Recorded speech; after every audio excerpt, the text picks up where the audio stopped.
Wicket ছুড়ে দিয়ে এলেন শুভমন গিল, পড়লে নেট দুনিয়ার কটাক্ষের মুখে। আফগানিস্তানের বিরুদ্ধে আজ প্রথম টি-20 ম্যাচে নেমেছিল ভারতীয় দল। মোহালির আইসি বৃন্দ্রা স্টেডিয়ামে টসে জিতে বোলিং বেছে নিয়েছিল ভারতীয় অধিনায়ক রোহিত শর্মা। দুই আফগান ওপেনার রহমানুল্লাহ গুরবাজ ও ইব্রাহিম জর্দান সময় নিয়ে ধীরে সুস্থে ইনিংস এগিয়ে নিয়ে যাওয়ার চেষ্টা করছিলেন। আজ অষ্টম ওভারে তাঁদের 50 রানের জুটি ভাঙেন অক্ষর প্যাটেল। এরপর দ্রুত কিছু উইকেট হারালেও মোহাম্মদ নবীর ঝোড়ো 42-এ এবং নাজিমুল্লাহ জর্দান করিম জানাতের ক্যামিওর সুবাদে 158 রানে থামল আফগানিস্তানের ইনিংস।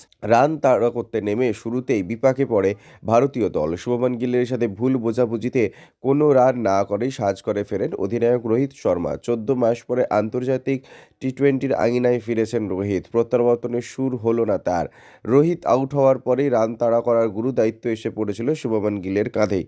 কিন্তু শুরুটা চমৎকার করেছিলেন, বেশ কিছু বাউন্ডারিও আসে তার ব্যাট থেকে, কিন্তু ঘরের মাঠে ইনিংসকে দীর্ঘায়িত করা হলো না তার। মুজিবুর রহমানের বলের লাইন বুঝতে না পেরে এগিয়ে এসেছিলেন তিনি। ব্যাটের নাগাল এড়িয়ে বল জমা পড়ে উইকেট রক্ষকের দস্তানায়। স্ট্যাম্প করতে গিয়ে বিন্দুমাত্র সময় নষ্ট করেনি রহমানুল্লাহ গুরবাজ। রোহিতের রান আউটের কারণে শুভমান গিলের ওপর ইনিংসের শুরু থেকেই অসন্তুষ্ট ছিল নেট মাধ্যম। তারপর 12 বলে 23 রান করে উইকেট ছুড়ে দিয়ে আসায় রীতিমতো ভারতীয় সমর্থকদের রোষানলে পড়ল তরুণ ওপেনার। বিশ্বকাপের পর থেকে শুভমনের ব্যাটে শনিদৃষ্টি পড়ল নাকি? শখেদ লিখছেন, এক নেট নাগরিক, এত তাড়াহুড়ো করার কী প্রয়োজন ছিল?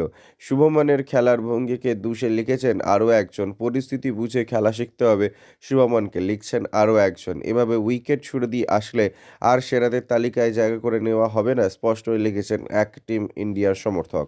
Bureau report, UJ news.